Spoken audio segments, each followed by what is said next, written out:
Hello and welcome to another episode of the 9th Hounds podcast. I'm here with Tricky. I've played with him a few times in Warzone. He's really good at Warzone. I literally will be scoping on someone and he'll take out 3 people in my line of sight before I can even fire the gun, so I don't even try. So I'm just out there just trying to stay alive and point people out for them to kill. But Tricky, say what's up. Hey, what's up, guys? So we have a podcast that's dropping it'll be last week. I'm doing back to back with Warzone because of the Ricochet announcement. Tricky's got a little more insight than I do or Tim did. We wanted to do a podcast just because last time we said they're never going to have an anti-cheat, and then Tim and I were proven wrong, so we recorded one admitting we were wrong. But first of all, when we bring new people on, how did you get into gaming, and like what was your first game that you played and you're like, oh, I love gaming? Oh my gosh. So first off, I'm the youngest of 6. I have Okay. 4 the older sister. And back when I was like 4 years old, when we used to like have the good old fashioned GameCube and Game Boys, they loved playing Smash Bros all the time, and I always just watched them. And eventually, they let me play with them. So that's how it started for me. And I've just been addicted because I always played on the GameCube and also on the Game Boy. So that's where I started, and I've just done that ever since I was a little kid, like almost every single day. Because I have to do much. And so did you start playing Warzone day one? Warzone, yeah, the very first day it came out, I started playing it. I was more on the CDL side of Call of Duty, but I mean, I still enjoy Warzone. I still like it. It's pretty good. Yeah, but yeah, I played that ever since it very first came out. I will say, since I did start watching the Call of Duty League, it's a very, very big difference.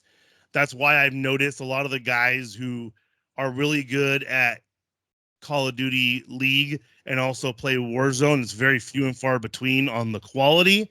Like a lot of them, obviously it's a lot closer maps, it's a lot smaller, you know, there's less long game strategy when it comes to the Call of Duty League. But now how do you feel? So the Call of Duty League has way better anti cheats. I mean, obviously they have to because they're checking their computers, they're doing all this stuff beforehand. Um, but how do you think? How do you think? So you were telling me beforehand. Give me your impression of the Ricochet anti cheat for Warzone. So I was a little disappointed because I was hoping that they would actually launch the thing already by now, but because the day before they gave the announcement like, "Hey cheaters, we're gonna see you tomorrow," and I'm like, "Oh, they finally gonna put it in?" But then no, they just did an announcement, which I mean, like it's okay, it's whatever, but still, it's just like, guys, like y'all have it. Apparently, y'all been bragging about it. Like, just put it in already. But like I do see though like why they're trying to let it go longer.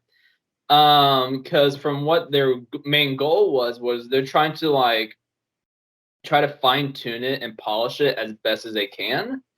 But also at the same time, they're keeping track of all these people that have been reported, and they have like this massive list already in the system. So basically, once it goes live and once the ricochet kicks in, like day one of Vanguard or whenever they put it in exactly, there's going to be a massive ban like happening like all at once, basically. So Okay. I bet it'll be a little chaotic because I mean we can talk about the implications of that, but just in general, that's what their goal is to get all these people using their hacks so that they're already caught, but they're not like actually banning them yet because they're trying to fine tune it because the competitive hacking groups that are making these hacks are pretty dang good. Like they know what they're doing, so they're trying to like as best as they can like combat them, but at the same time they're also saying that they know how to bypass the kernel, but we'll just see at that time. I see. And my interesting thing was that was my thought because the hacking was so bad in the Vanguard beta. I was like, this is a setup. This is 100% a setup because why would you brag so much that your anti cheat's going to be the best thing out there? And then well, it's going to get implemented in the game. But they didn't say that until I think it was like day 2 of the beta for Vanguard. They waited to say, oh, it's not implemented yet. And then guys were just out there making TikToks and making YouTubes like, look at this, I'm hacking in here. And, Tim and I have talked before on this podcast about how there's legit dudes in Russia that their job 95 is go in, figure out hacks, hack into the stuff, and then basically build the programs to be sold to, the consumer. Now, you say they have a way to bypass the kernel. Now, they have to, do you think they've hired hackers to work for them and be like, hey, see what you can do and what information you can get out of this? Or do you think that they're just having their guys do it on their own, letting the guys hack and then seeing how they're getting in and then trying to develop something, like you said, to implement at a later date? Yeah, I don't remember what the main company is called. I don't, even if I did, I don't want to say their name out Right. loud, not to give them credit, but it's like, I mean, they seem well organized and they're making a lot of money. So I bet you, like, either it's within like a group of their own, or they pick people out that they met and then, like, in a way hire them, and then they just work as their own company kind of thing. That's what it seems like, because they're acting like they're a company. Okay. Which is interesting, because when you see all those TikToks, those videos of these people like, oh, hey, I'm using these hacks. Or last night, I was playing Warzone, 5 games in a row, I died to a hacker. On stream, I could, like, point you out the kill cam of all 5 of those guys just headshotting me basically across the map. And it's just like, it's ridiculous. Like, there's no shame in it. And that's the sad thing about it. There's no shame whatsoever. So they're all very verbal and vocal about, using hack. I feel like they almost announced it at a later date to get more people to push the hacks, because I do feel like there was a minute there where the hacks kind of died off, and then I was watching a TikTok yesterday of these guys going on Rebirth, where this guy goes, "How did I just die? He just landed." And when it goes to the kill cam, the dude is legitimately just spinning in circles and firing the gun. Like, you couldn't even, the camera was spinning so fast from the hack, you couldn't see anything that was going on. And he's like, back out, back out, back out. And I feel like they're almost flipping the bird to these hackers to get them more like, oh, you think that this hack's not going to work, but oh, hey, it is going to work. And then what ends up happening is here's them going, bam, let's drop it, let's do the ban hammer. Because there are some guys I saw them doing, I don't know why they did it. It didn't make sense. There are some TikTokers and Twitch streamers that I don't know if they have a deal with Twitch where they're allowed to hack, because they say it's for educational purposes. And legitimately they go, look, this is the private lobby. We're not getting anyone's KD record up high. And what they do is they go, hey, when you're watching a hacker, this is what you look for. They're not actually playing the game. They're showing the shooting. So they'll have a friend go in the distance and then they'll shoot and they'll go, look, this is this hack. Now, what I'm thinking is some of these dudes that do that were like, oh, all my accounts are banned. Look at this. Activision finally did it. They IP banned me. And then magically a week later, they're playing Call of Duty again. And I'm like, what's the point? Change your profile and all of that. I mean, there's so many different ways. You could even buy hacks to take off the ban. Like, there's those too. Yeah, so you can just remove the ban and then you're clean. But yeah, it's like, I mean, at the same time, like, just to say to those people that are using them for educational purposes, one, they're giving the notice, first off, like, they're basically advertising for the hackers.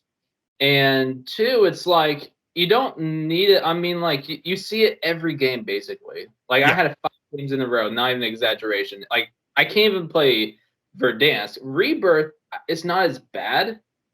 Like, I haven't seen as many because the lobbies are smaller. Right. But, like, it's been every game. Like, I'm not going to touch it anymore. I can't, because it's going to drop. I feel like Rebirth, it's such tight quarters. The only real place that a hack would work well is if you're over in the tent area, because you can shoot through the tents to kill people. Whereas if you're in all these buildings, most of them you can't get wall hacks or wall bangers through them, because they're concrete walls or, whatever, defense it is. But I will say you're right about Verdansk, because, like, legitimately we usually warm up playing Plunder. The hackers are not as much there. You deal more with guys sniping. So when you get hit, you're like, how did that dude hit? And I'm like, oh, he's just camping there sniping. But every once in a while, you'll sit there, and I was playing payload. I'm like, you know what? I'm gonna play some payload and have some fun. I was trying to get an achievement. They have if anyone's watching this and you haven't seen it yet, there's a hidden operator skin for, I can't remember who it's for, but it's the Disciples of Mayhem. And I bought that one because they have one that you earn, which is this Disciples of the Ether. And I was playing payload to try and earn that one because it was like 50 kills and then 5 kills without dying. And there was one dude, I mean, you would know better than I am. I've never seen someone on one kill cam get 4 headshot kills ever in my life. Legitimately, with not even like a real sniper rifle. It was like with a scoped, it was like a repeater rifle. It was basically like a tactical rifle. And he legitimately is pop. He hit the guy in front of me, hit me, and hit 2 people behind the truck. And I was like, that's real suspect. And I'm like, he's got that and a riot shield. That's really weird.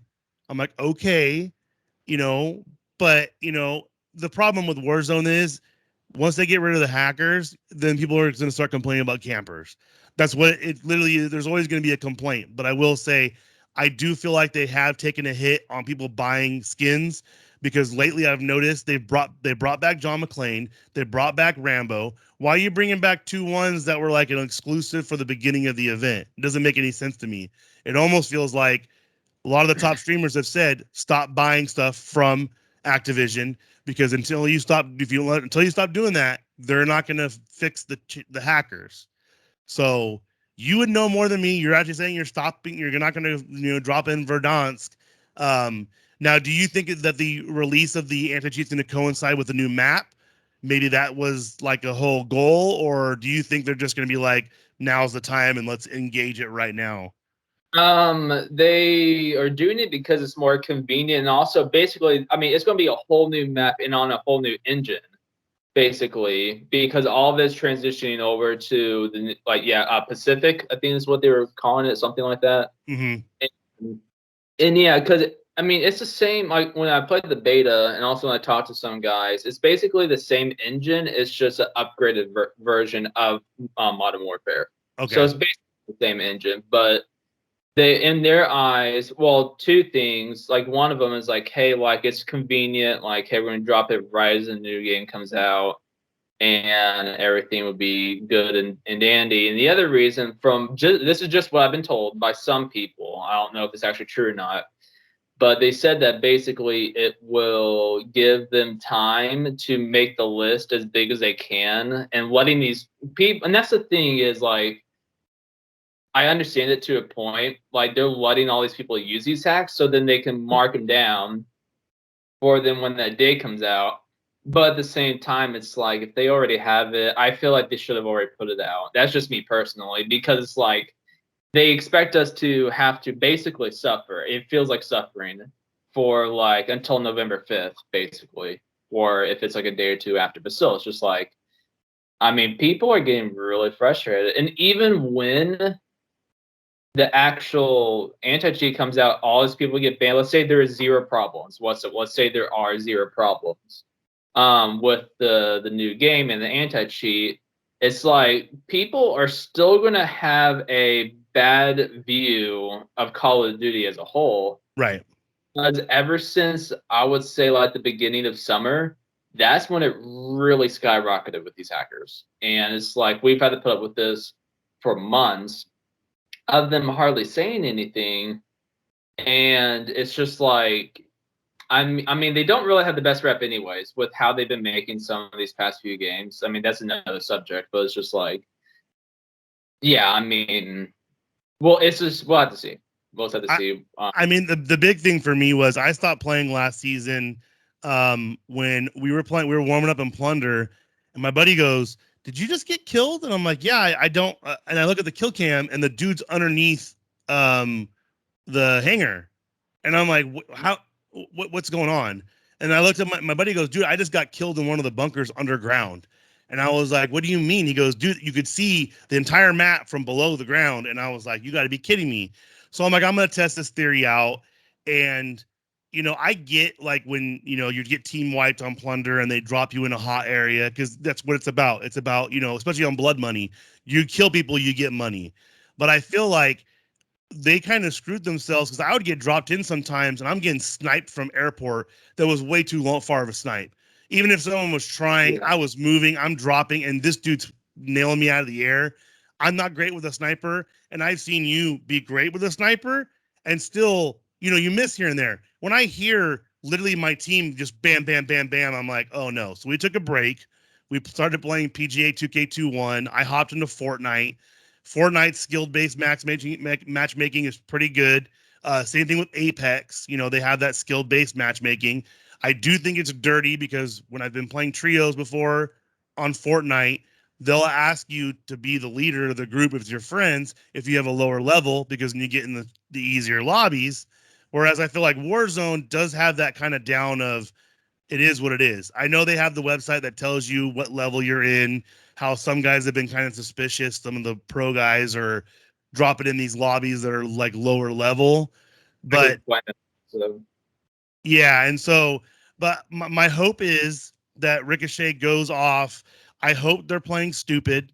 It sounds mean, but I do hope they're playing stupid. I hope that they're legitimately like, oh yeah, no, it's gonna drop on this date, and like you said, they're compiling data. And what I do think is good is I do think part of it is when they do a soft ban, so they just ban the account.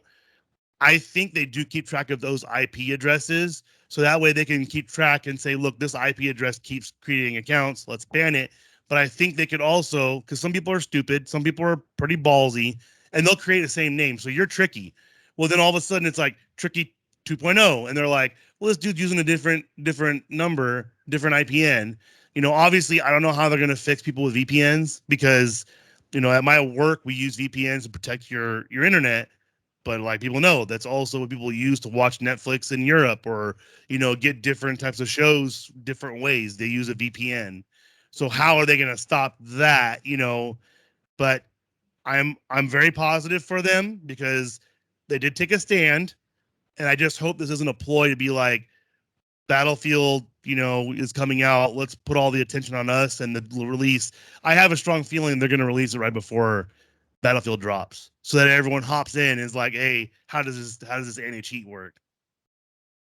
Yeah, and with the VPN, I'll touch on that first. Basically, when it's only going to affect, and this is going to be like the majority of streamers because like Tim the Tap Man, Mr. Waffle Waffle, so you got a bunch of other people that use VPNs to get those easier lobbies. That's why streamers get those easy lobbies. Okay. Like Dr. Disrespect. I mean, he's actually good. Like they're Right. bad players, but like they use VPNs because they are trying to create content and they're not going to be able to create content. Let's say like, because Dr. Disrespect, he is like the most boastful person I've ever seen in COD. And if he's bragging about how good he is, he should be struggling in his lobbies. Like, here's the thing. When you have like I play every now and then with embarknologist lobbies, which is with a bunch of other pros. I play with them every now and then in custom lobbies to where literally every single person inside the lobby is a pro. Everyone struggles. You are literally having to fight someone just as good as you are or better. That is going to be like some of the hardest gunfights to win because like both people are very good. They're considered pro. And so the thing with skill-based matchmaking, like when you're searching out like with a group of 4 people, the way Warzone does it, it takes the lowest skill-based matchmaking person. Let's say he had a 1.0 KD, and let's say it'll take the highest person's KD. Let's say it's a 2.5, and it'll put it right here. All your matches are going to be in between. It could be here, or it could be down here. It could be in the middle. It'll be random, whatever it can find. So that's how it works. It'll pick a KD randomly with change, and then it'll find a lobby of that KD. Because when I started playing Apex, my friend is really good. She's really good. She streams it now. She has TikToks about it, and we're dropping in hot, and I'm like, I have no idea what I'm doing. It's like my 4th time playing Apex, and it's the sweatiest I've ever played any game. Like legitimately, I never punched because obviously, so people don't know, in Apex you drop with no weapons when you drop, so you just hit fists.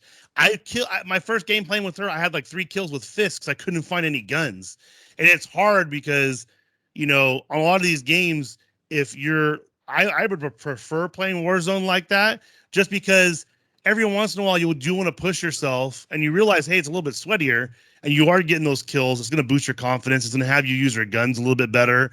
And, I'm not the kind of guy, I'll try out the metas every once in a while, but I have my go-to guns. And I feel like when it's more sweaty, I'm fine tuning my movements on my guns. Cause I'm not going to lie. When I was going for that Disciple of the Ether operator skin, I had to get 5 kills without dying, and I'm on payload, and I just came up on the perfect scenario, and I went 15-1. So I was like, oh look, I got the skill. You know what? I'm gonna keep going, and I was just nailing dudes, and it was the hardest I've gone after in a long time. So I felt like it increased my level of skill, just because I got to make sure I put my mark on this guy. I put him down immediately, because if I don't, I'm gonna be dead, because there's 4 more dudes behind him. They're gonna see where he's shooting, and I'm dead. So I do like the fact that, like you said, it balances it out, because that way you don't have, like Tim the Tatman always jokes, embrace being the worst one in your group, because you're the one that takes the brunt of, like if you die or whatever, they got to have one guy who gets blamed for the losses. But also you got to think every once in a while, like you said, if they're not using the VPN, Tim's going to get a lobby where it's like a 0.8 KD record for people because he's playing with someone with a 0.5. So I did not know that's how it worked. And I do appreciate that one more than most, because I'm not going to lie. Going into Fortnite, if you're a Warzone player and you have at least a 1 KD, I'm only a 0.8, because when I first started, I had no idea what I was doing.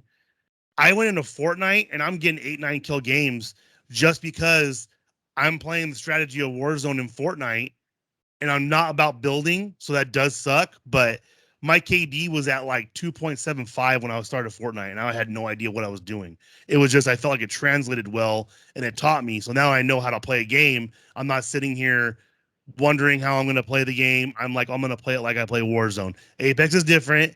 Apex as a whole is a whole nother beast. But I feel like Warzone itself, man, um, I don't know, man. It feels like it was going in a better direction, and now that they've announced the anti-cheat, I'm hopeful. But like I said, until I stop seeing TikToks, who do I trust? Because like you said, we don't know. We don't know a real date. It's in the future. I looked it up, and I'm like, wait, is this in the future? What the heck is this? In the future? Come on, man. I go, give me a date. Give me. And I think they don't want to give a date, because they know if they give a date, no one's gonna play until that date that is getting frustrated with the hackers. Yeah, and because they said they'll be right as it launches, so like that'll be November 5th, but like it could be like a day or two after, you never know. Right. But it's going to be at the soonest, yeah, November 5th. And it's just that, like, the more I think about it, I was talking about with some people in another Discord yesterday with a bunch of other streamers. I'm in this big Discord with like 1,000 streamers right now, and Mm-hmm. we were talking about it, and we were like, imagine how many streamers are going to get banned from Warzone because they use a VPN. And then, like, again, with the VPN, it's only if that specific VPN, it can be running in the background if it's like for well, not running in the background, sorry. It can't be running in the background. Right. But there's some people that, like you said, like for business purposes, you all use it like for other different things, and that's Mm-hmm. okay. But once you're using the VPN and is directly linked to Warzone, as in it is affecting your gameplay in Warzone, which is getting lower skill-based matchmaking lobbies, that's when it's going to kick in. And that's what most of these top streamers use. That Cronus's are the two main things that they use. And Okay. that's, you can't really see that because it's like they usually hide it really well because they have a bunch of people watching them. So that's the thing, is they could already be marked, but then also they might make an exception. You mentioned they might make an exception for like Tim the Tap Man or some of these other big streamers because they're providing content. But it's just like, at the same time, just imagine how many big streamers are going to get banned just like that once it launches, and then I mean, it's like, then what do you do? And maybe that's why they're delaying it too, or releasing it later. Is maybe they're having a deal where they're reaching out to these streamers and saying, "Hey, this is what you need to do to bypass this part of the VPN." Because I do know with swatting and stuff like that, a lot of guys do run VPNs for their computers so that someone can't try and find out where they're at and do whatever kind of stupid stuff that you see. Yeah. But I mean, I mean, for a while there, it was weird because Tim was doing stuff where it was, oh, I'm gonna spectate people, and I'm like, wait, what? You're gonna spectate people? I'm like, that's pretty weird, but I'm like, okay, that's fine by me. You spectate, you do you, no big deal. But now my thing is when they implement this, are we gonna have? Cause I didn't play Fortnite until I played for the Marvel thing for a minute. I was like, no, I don't like it. But when it first came out, I watched a video of the history of it, and there was dudes floating in the very first time ever playing the game, and they're getting banned because they're like, oh, something happens with the computer, detects something, and it bans them. So I'm waiting to see when all these people start getting banned for illegitimate reasons, for whatever You could have people who have something hooked up to their computer that's designed, because how many handicap streamers have you seen? Like, they're disabled, they have limited use of an arm, but they can still use it for streaming or gaming. And I'm just wondering how detailed it goes into it. I want to know the inner workings. I know I'm never going to find out, and I'm not smart enough to understand it, which I'm fine with. But like just like you, when they said Ricochet, we'll see you tomorrow, or they say we'll see you tomorrow, and I'm like, these fools are straight up appling us, and they're going to tell us what it is, and then, oh, you can get it in 2 months, and it's like, oh, these and the anticipation be real. Tonight, I will be watching one of my favorite streamers. Can't remember his name, but his big thing is, until you stop buying stuff, they won't do it. And I want to see, because he still plays, and they call out hackers, and they go, hey, this dude's hacking. We can see his movement. And I want to see what he has to say, especially, getting closer to this supposed release. Yeah, but it's like with even when you have I think how to word this. But yeah, I mean, you have all these hackers. Even I've talked to some of them before. I'm like, why do you do it? And basically, almost every single time, they're like, they just like making people upset. They have pleasure. I mean, I guess it's their fetish or something like that. I don't know, but it's like they have pleasure in seeing like other people get mad and triggered and upset about this. I mean, that's the community of Call of Duty. I mean, that's what. That's Call of That's Duty. I mean, if you went back to like Black Ops 1 lobbies, Modern Warfare 3 lobbies, oh my gosh, dude, those are the funniest lobbies you'll ever hear. Modern Warfare 3 was the most toxic lobbies I ever dealt with, and I remember when we were playing that, it was legitimately playing with people from the East Coast, because we're West Coast. So if you played late enough, you'd get these dudes, and they would be teaching these little kids how to talk trash. They would just be talking about your mom, all this and that, and I'm like, man, these guys are hardcore, just talking trash. And now I played Search and Destroy one time in the entire the new game, and there's these 8-year olds that are just telling me this and telling me that, talking how trash I am, blah blah blah, and I'm like, man, this is so toxic. And like you said, that's legitimately, that is Warzone now, is known for its toxic people. And now, do you think that the toxicity has been increased because of the death comms? Um, I mean, yeah, I would say so. I mean, that's the thing; they do it intentionally. I mean, that's the whole reason for the death con is to hear the other person be upset because it gives you a boost of adrenaline and confidence. Like, haha, I just made this guy mad. It's funny. But it's just like, I mean, yeah, I mean, even the devs know it. Like, I mean, they know what kind of game they made. But at the same time, it's just like you still have to really wonder how they are going to try to cope with, especially once this anti-cheat comes out and once it goes live, when the next COD comes out. It's like I feel like there's going to be a lot of angry people. Even if it works or if it doesn't. If it doesn't work, I feel like there's going to be even more angry people about it. But then let's say it does work, then you're going to be having a lot of people trying to make excuses and like, hey, like, can you overturn this? This was an accident. And all Call of Duty is going to say is like, well, bans are absolute. They're final with this new anti-cheat. Like, it's a kernel level, so like you must have been doing something. So it's like I mean, they're not going to care. I mean, they make billions and billions of dollars, like they've been bragging. It's like they're not going to really care too much. No, and I also think I think it's good for the community. It's also bad for the community because it's going to cause some issues there, obviously, when it starts. But on a positive note, now do you since you were talking about you do help coach some teams. I know watching you play, your sniping skills are far, far, far superior to mine, hands down. I mean, I have a TikTok of me getting my first snipe ever, and I thought I just stopped playing. I fell off the roof after I sniped the dude out of the sky, and I fell off and died and broke my legs because I was so excited. I just looked over at my wife and I'm like, I've never done that before. I'm horrible with a sniper. Now, is there any advice you could give to somebody potentially looking to get into more competitive type stuff for Warzone, or what's your first recommendation you would get to give to somebody who was possibly on the cusp of being better and what you could do to make them more competitive? Make it more competitive. Yeah, like first off, I consider myself better at CDL, like Cold War. Let's say for now, like Cold War, even Modern Warfare, I can still play in those multiplayer lobbies.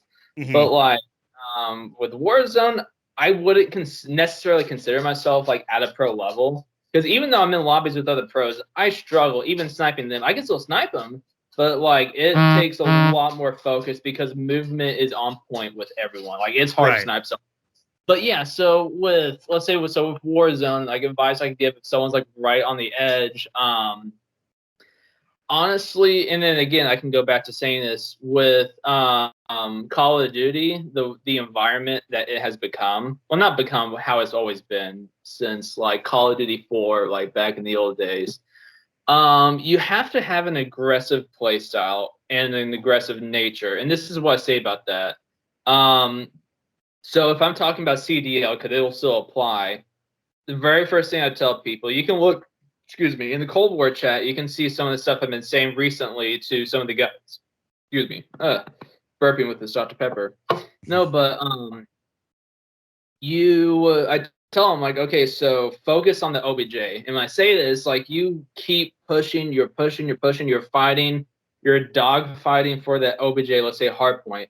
You're trying to get into that zone. You're trying to get the point. Even if there's 2 or 3 people in it, you kill all of them. You jump in there, kill them all. Take it for yourself. It's like, and if you die, like you go right back. You make a beeline for that. And that's, I mean, there's like other strategies and stuff for like, let's say just hard point, but it's like if you're like just trying to like push yourself to where you're getting past that hump and you're trying to get farther and closer to like an amateur level, I would say, even for pros, it's like you got to develop an aggressive mindset, not necessarily like a toxic mindset, but just an aggressive play style because again, this is Call of Duty. It's aggressive players everywhere. I mean, that's just how the environment is. And as you're basic, like you, and it all comes instinctively when you're just focusing on OBJ, you're just going for it just nonstop. You're trying to dogfight it. Like things like your reaction time, you're hitting your shots, you are winning gunfights, and just like all those things, all of those develop on their own because your brain itself is like, hey, what do I need to do to kill this guy? Because I keep dying to him. It's like I need to have a faster reaction time. So then over the course of like, I mean, let's say a few weeks, because I see people like develop really quickly in just a few weeks when I tell them this. It's like slower and slower, but also at a really quick rate, you're seeing their reaction times go up. They're winning gunfights, and they're just overall getting more aggressive when they're playing. You see their movement changing, their reaction time. The second someone comes around the corner, like you're already dead on them shooting. And the same thing applies to Warzone. It's like you're developing that an aggressive play style. Everything else will develop on their own, and that's the same with Warzone. It's like you just gotta get aggressive. You gotta be able to combat the other aggressive players in the game. Because not only are they aggressive, they're also pretty toxic. And you hear a lot of people like, "I'm going to come back for you after this gulag," and I've seen some people they'll come right back for me, and I have to dogfight them again. So it's like the main advice I always tell people is, I mean, I'm not a toxic person, but it's like I'm pretty aggressive when I play. I'm like probably one of the chillest people you can meet, if I'm gonna be honest. I'm very laid back. Like I play on the couch and I play like lean back, I prop my feet up and I'm chilling. but it's just like you got to be able to develop a mindset and a play style of an aggressive nature, and on it, and then that's all you have to do, because then everything else follows through on its own because your mind is telling you to develop those things. So that's like the very first advice I give to people when I start coaching and stuff. That's important too, because I've noticed on payload, when I'm doing payload, the most successful times I have on payload is when guys start following me, because people don't realize. I'm like, you know how easy it is to stop this truck and push it back? If you literally lean against the grill and you have two guys on opposite sides and two guys following up on the sides of the truck, literally you're going to start dropping dudes and people fill in. It's harder because it's a bigger map. There's more people. People on the mics don't listen. They're just eating Cheetos and listening to, Bob Marley on the music. And I have to mute everybody because I'm like, I can't deal with people talking. But that does make sense, because when I've gone balls to the wall, just hop in there and start shooting dudes, I'm like, what's the worst that can happen? I'm gonna have an 0 for 1 KD. The best that could happen is I can go 6, get 6 kills or whatever if it's it's a huge dogfight.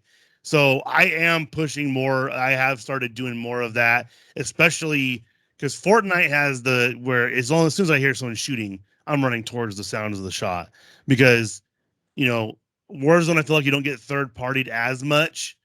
Every once in a while you'll see a big dog fight where they're on 2 different levels and whatnot, and you can sneak into a building and come up behind the one dudes and kill them, and then the other guys will start pushing and they're not ready for you because they thought they were fighting one guy, maybe they're fighting 2. But I do think that Warzone is probably more challenging for me personally, because I've played Call of Duty since I can remember. My friend Tim and I can remember us playing World at War together, and that was like the first like online type of experience I ever had. And it's like, I'm on a diehard, Call of Duty player. And for a while there, what used to make me mad too is I'm like, oh, I'll try Battlefield. I'm like, well, they have the system reversed, so the weapons and everything, all that system is different, and I think they do it on purpose so you can't transfer back and forth. My brain's not good enough.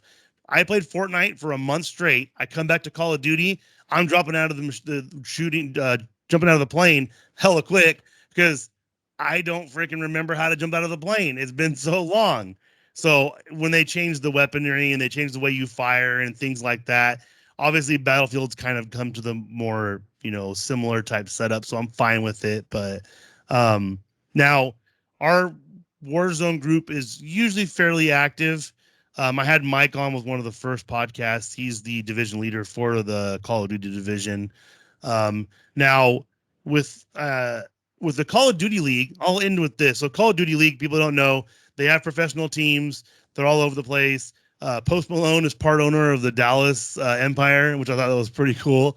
And what's this? It's C9. What's his name? Can't remember his name. He was the MVP last year, not this year. And he goes by C9 on there, but it's Crips9 or Crix9. I can't remember what his name is. But he's the only one I've ever seen play Warzone. I like watching him play Warzone. But I don't understand, on Call of Duty League, will they go to a Vanguard type setup, or how do they determine whether or not they move on to a different multiplayer type setup whenever they develop these new maps and all that kind of stuff for the next season? The thing I really hate about COD, especially, I mentioned it at the start of the podcast, but like back when COD was first starting to transition from like 2-3 year releases to now it's like every single year. Mm-hmm. That's when they started with Black Ops 2 or 3, something like that. That's when they started just doing it every single year.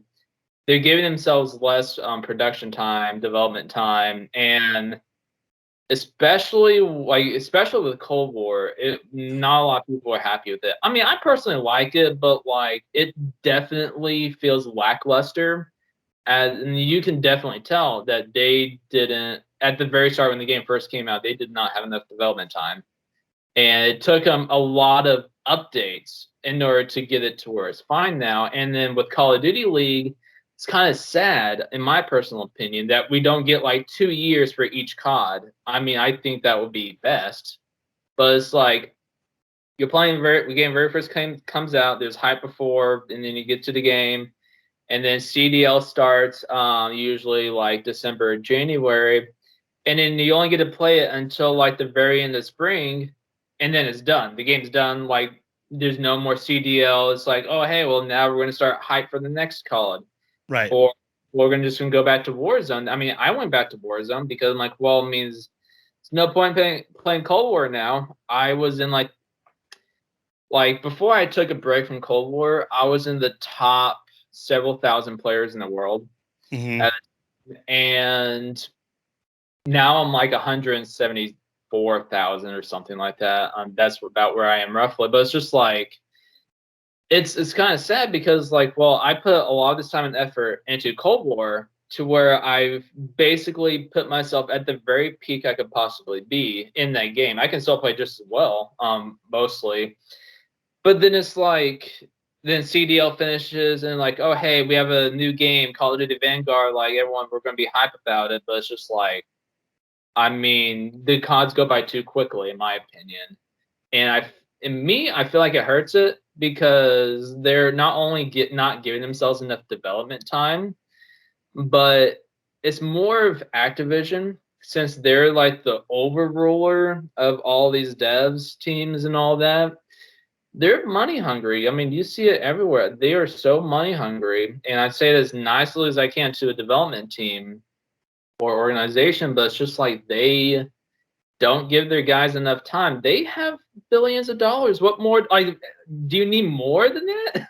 I'm like, I got the money, but it's like they don't really want to really invest in the players and give them in essentially what they really want.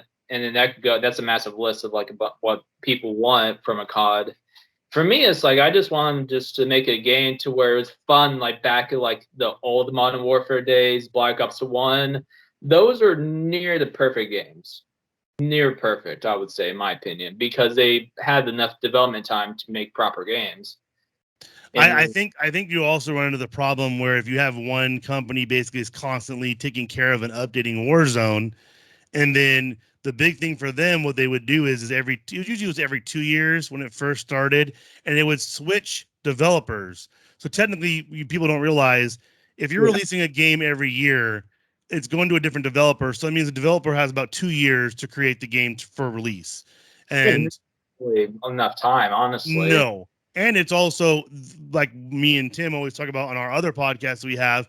The big thing you run into is 95% of the games I get day one, I'm wholeheartedly assuming there's going to be a 5 to 10 gig update when you get the game as soon as you start it.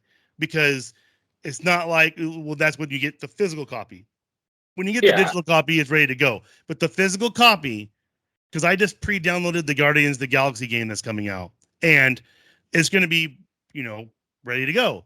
But when you look at it and you're like, why did I just buy this disc of the new Modern Warfare? Why does it have a freaking 4 hour update already? That actually happened to me with when I can't remember what game it was. It was it Ghost of Tsushima or was Cyberpunk? One of the two games. Legitimately, I had it, and all of a sudden, it's like, oh, there's an update. I'm like, I just bought this game. What do you mean there's an update? And it was forever. So, like you said, they are not giving them enough time. It's legitimately, people complain, and my favorite part is you can tell this mostly with Warzone and the fact that how many events had they screwed up and giving free stuff away. So like the Adler skin, me and my buddy sweated over it for like 3 days. We were just in there. We're gonna get the Adler skin. We're gonna get it. We finally get it. It was the sweatiest games we've ever played. Everyone's dropping on those contracts. Sure enough, literally a day later after my buddy got, because I got it first. I got it on accident actually, because I didn't even realize what the contract was, and I got the hard contract first. Nobody had dropped on it. Well, he freaking gets it, and the next day, oh, it's free for everybody. And I'm like, come on, man, this is ridiculous. I get you guys screwed up. Give him some coin, give him something. Don't give him the skin for free, because then everyone who worked on it so hard, obviously they haven't had a glitch like that since, as bad, I should say. But I wish that the devs for Call of Duty would do what Fortnite does. And as soon as they have an issue with the game, guess what they do? They had the symbiote thing for the promotion for Venom 2. and they add Carnage, and they have Venom you can get in the game. They have a symbiote part of the game where you can get this symbiote that goes in your back that works like as a weapon, does this, does that. Well, they were having glitches with it in the system. So guess what? That event ended early, and they just tell you on the screen, sorry, there was reported issues. The event ended earlier than normal. They might help, bring it back for you to finish the event, but no, it's over. It's over. And I don't know if people are crying about it to Call of Duty and be like, well, I paid this much to get this thing, and you know, I feel like they're a big company. They're doing what they want to do. And here's the thing too. Everyone loves BR. And a lot of the top streamers have said when Battlefield comes out, there's no BR. I'm not playing it. Fine, whatever. But there's also people who are like me who are like, bro, I'm getting so tired of these hackers. I just want to have fun with my friends and just kill people. Like, I know I'm not great, but I shouldn't be getting sniped out of the air every 5 seconds when I'm parachuting in. Don't make no sense. So what do I go do? I'm looking at my desktop right now. I have the lawn mowing game. I have PGA 2K2 Tour 2K21. I have Ranch Simulator. I have House Flipper, and then I'm going to be getting that gas station manager game because I like to relax a little bit. Call of Duty, I used to go, I'm mad at this person. I'm putting their name on that person in the distance. I'm going to go find them. I'm going to kill them. If they get me, they get me. But as we've said multiple times, it honestly feels like sometimes you get into a lobby and it's like, this is a hacker lobby like crazy because I have never seen so many people. Like, I don't know about you, but I hear footsteps. So if I'm getting hacked by someone and I see them coming from a certain direction and I know it's them, I'll just sit there and camp out and like, well, let me see if they come around this corner and shoot me.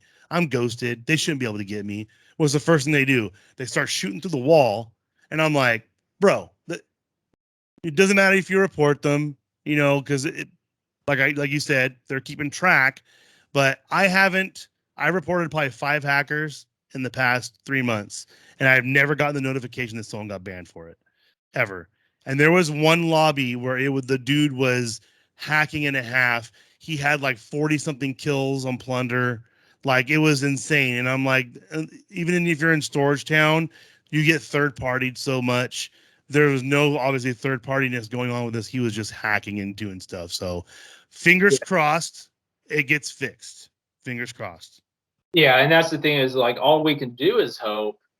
But at the same time, like for me, like my expectations are kind of just iffy, and I'm just like, well, it's just gonna be whatever. It's gonna be like whatever they decide to be, if they're going to work or not, because like I'm kind of used to it already. I mean, like it's annoying, but it's just like at the same time, to me, from what if I could say it's the nicest way possible, but it's just like with Activision, it's like until they realize that like, hey, we have enough money now, like we can probably like go like give our devs more time, because yeah, even though they do rotate, like they only get about 2 years each dev team to make a game, and it's just like give them 3, even if it's like an extra 6 months.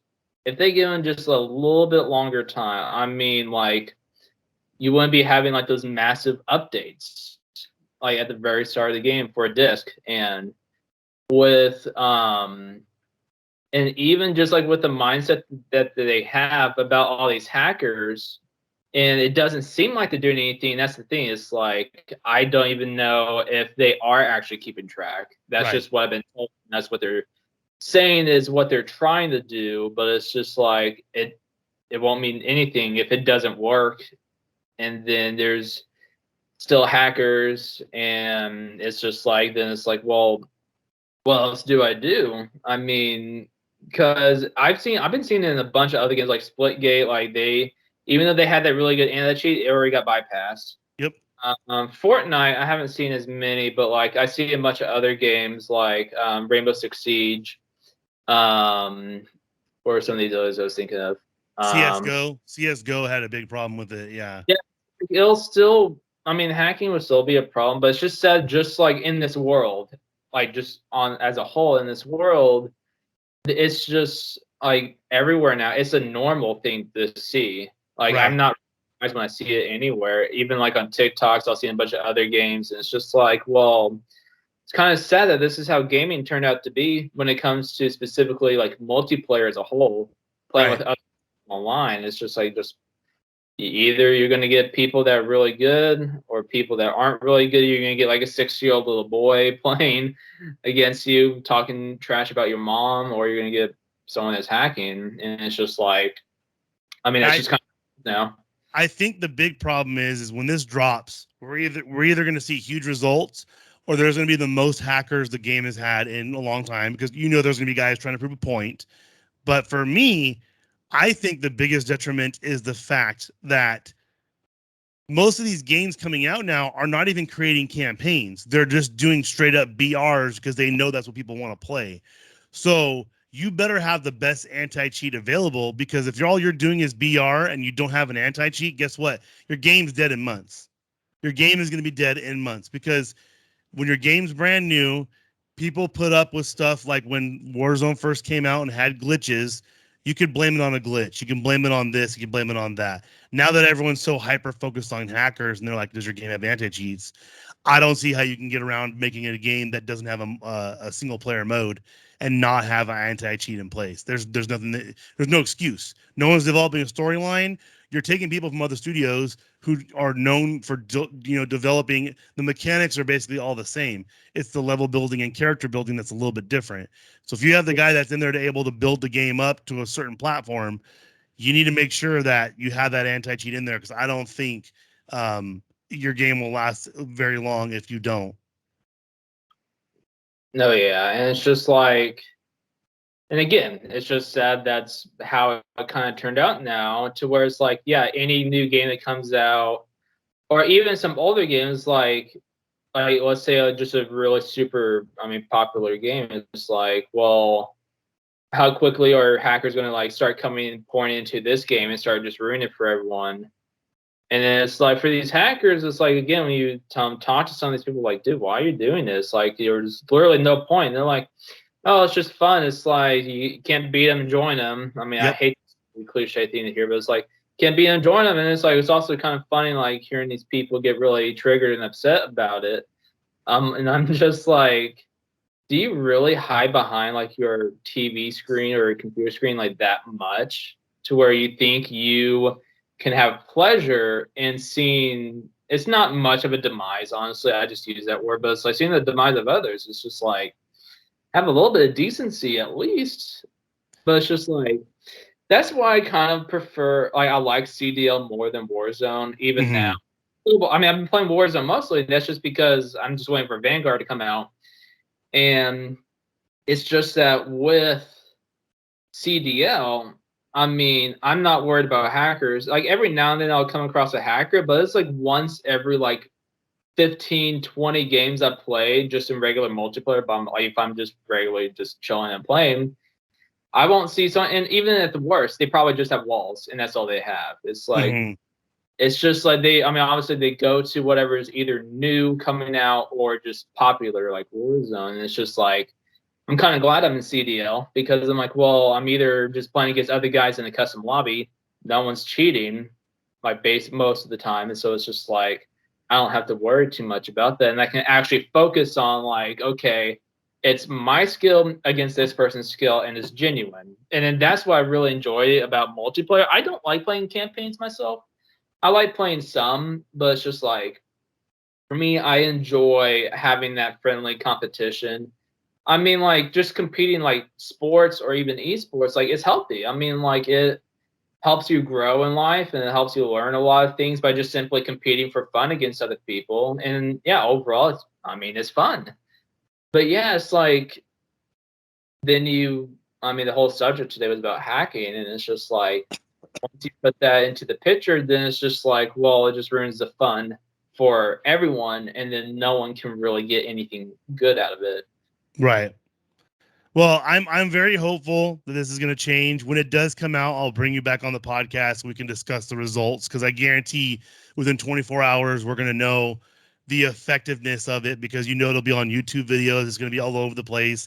You're going to have all the people who are, content creators trying to get banned using hacks to do it, because that's just what's popular nowadays, is getting yourself banned. So we'll make sure to bring you all back on for that.